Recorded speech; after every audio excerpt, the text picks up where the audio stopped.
I'm going to show you the round 11 clash from the Tata Steel Masters between the player at the bottom of the tournament table, Vladislav Kovalev, against the player at the top of the table, Fabiano Caruana.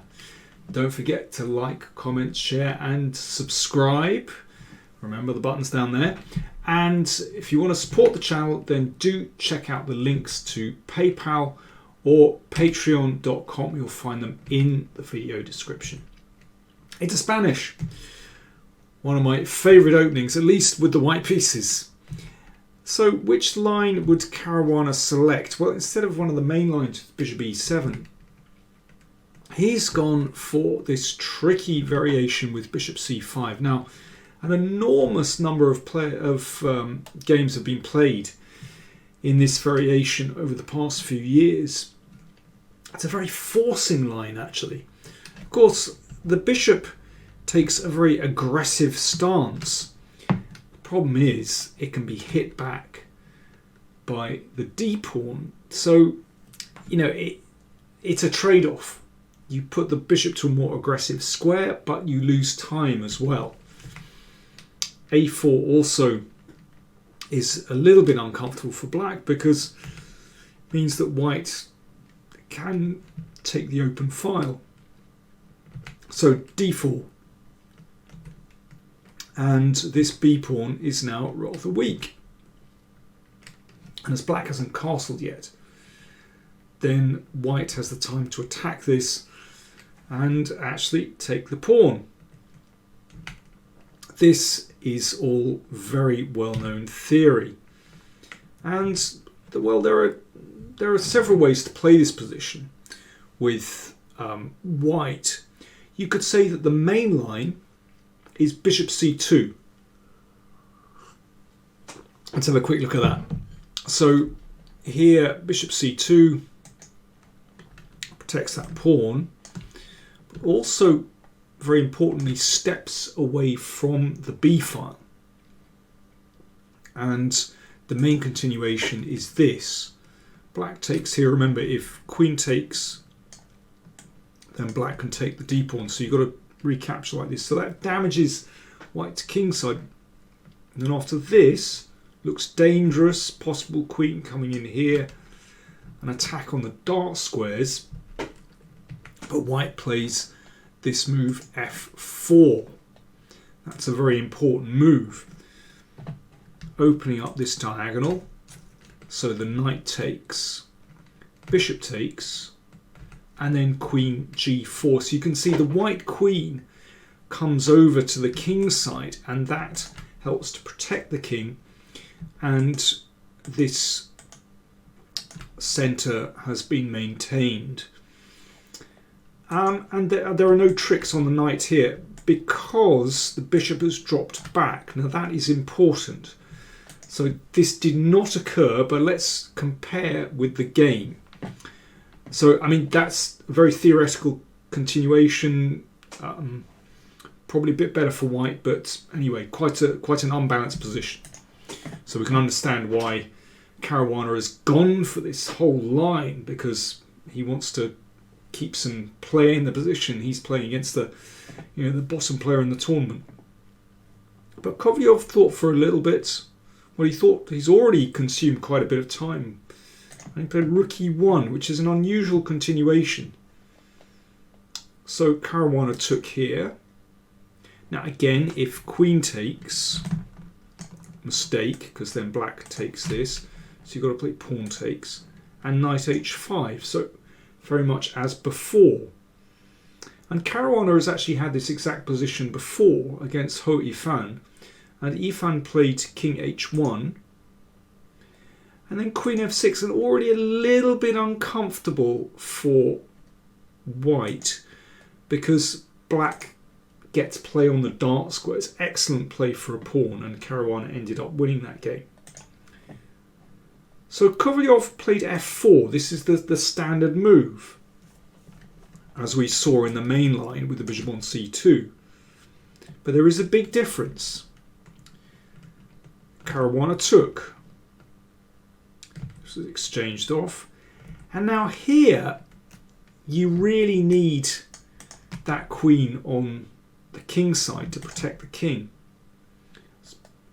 But queen g4 isn't good. Now the difference is that the bishop stands on b3 here and not c2, and that allows this tactic. You can see these two minor pieces are caught up here on the b file. Now after this, if pawn takes knight, then rook takes, and this leaves black a pawn up. So after knight takes, white can play bishop takes pawn check, and then pawn takes. It's probably a bit better for black, this position. If rook takes, you can take the pawn straight away, but white gets a bit of play. It should be better for black after g6, and well, it's complicated, but basically that will give the rook a square on f5 here, and what you can see white's king's in a bit of difficulty. So in other words, the normal move here, the move that white would like to play, is queen g4, but there are tactical issues with that. So that's why Kovalev played king h1, which seems normal to step out of the open g file. But now that gives Caruana the chance to kind of consolidate on the king side. And this next maneuver is really important. Knight e7. So that means the knight is going to sit here and hold the g-pawn, also block the g-file, so there's no chance of an attack here. Kovalev plays bishop c2, stepping away from the b-file, probably a good idea. And knight g6. So now b4. Now the other idea behind switching the knight round is that it now frees this c-pawn. This bishop at the moment is blocked in by the d-pawn. So what black is going to do is use the c-pawn to open things up. So c6, pushing the knight back, and c5. And I think already we can see that this position is, well, I just think much more comfortable for black to play than white. Because, well, one thing, king position. Black's king is behind all those pawns, and the knight as well, totally secure. White's king, well, it's not under attack at the moment, but the g-pawn is gone, and then there are no minor pieces around the king. So black's king is better than white's.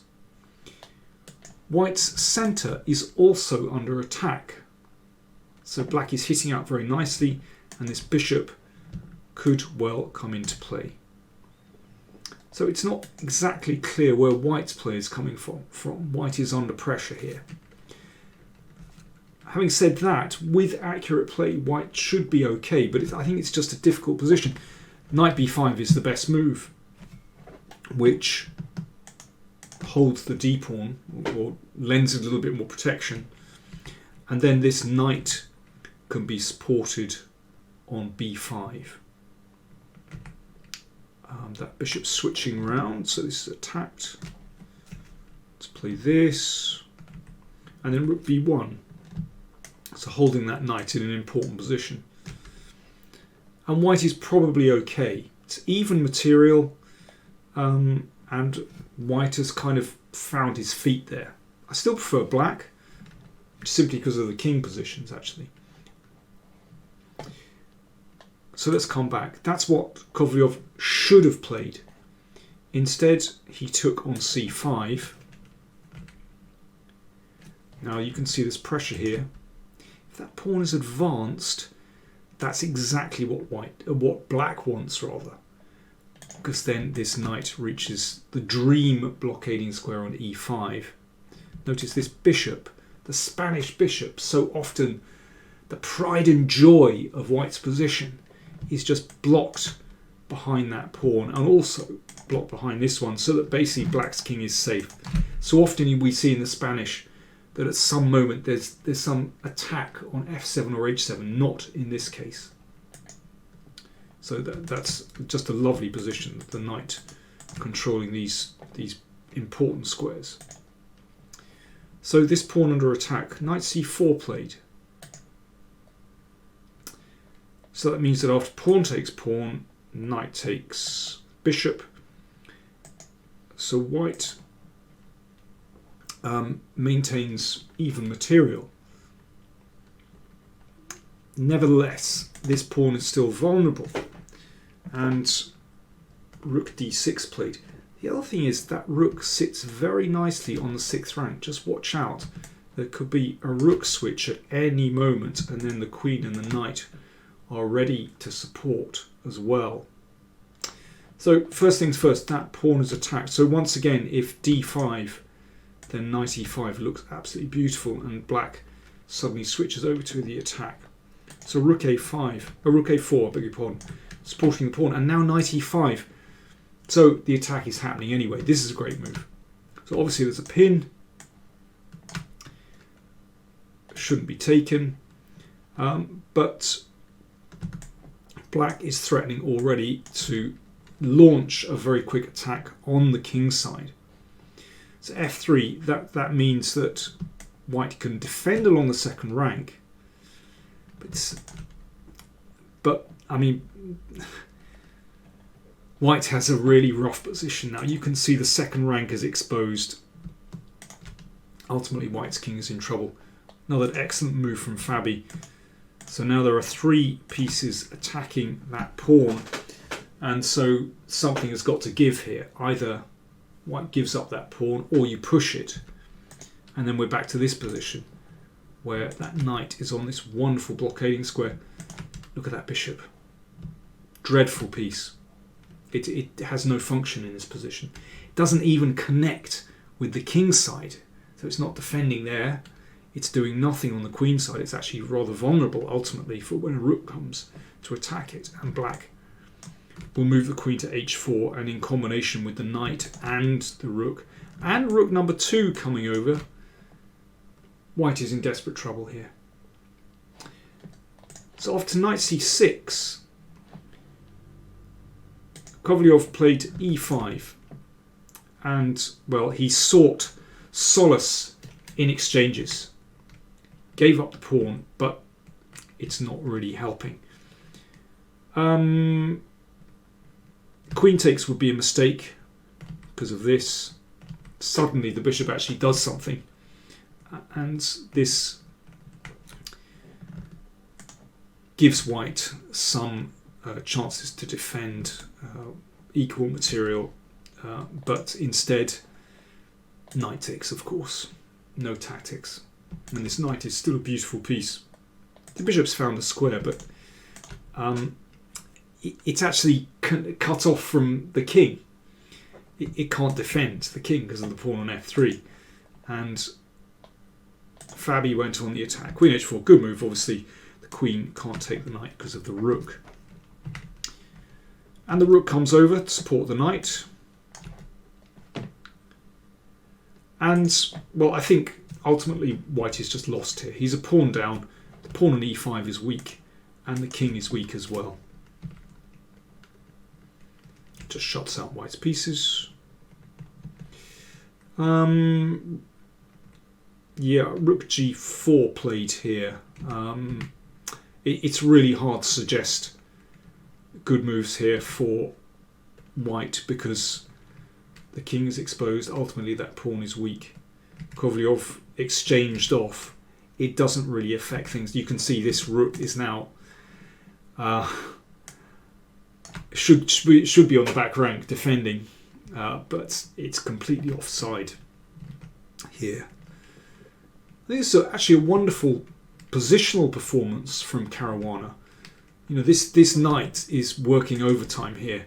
Beautiful the way it's spun round the board, just prodding and poking at white's position, and ultimately reaches the dream square on f4. And here, actually, Kovalev resigned. It's absolutely hopeless position. The rook can't defend properly, can't defend the second rank. Basically, the combination of the queen coming over here to attack h2 plus potentially attacking on the first rank as well, it's just too much. Not to mention that knight spinning into the position too. And here, that was the end of that. I think just a tremendous performance from Fabiano. So impressed, and that win leaves him a point clear in the tournament. He has 8 out of 11. Magnus Carlsen only drew today with Duda. He has 7 out of 11. Fabiano a point clear. And I think, well, Magnus basically said, well, the tournament's over. It's not quite over, but I think Fabiano has a slightly easier run in. If I look at last 2 rounds, Caruana faces Duda tomorrow with the white pieces, and then he plays Artemiev. Carlsen has Artemiev in the next round, and then he has Wesley So with black in the final round. So a little bit more difficult run in for Carlsen. Caruana has a point, extra point anyway. So looking very good for Fabiano Caruana. Thanks for watching. Remember, don't forget, like, comment, share and subscribe, and do support the channel if you can. Thanks a lot. Bye now.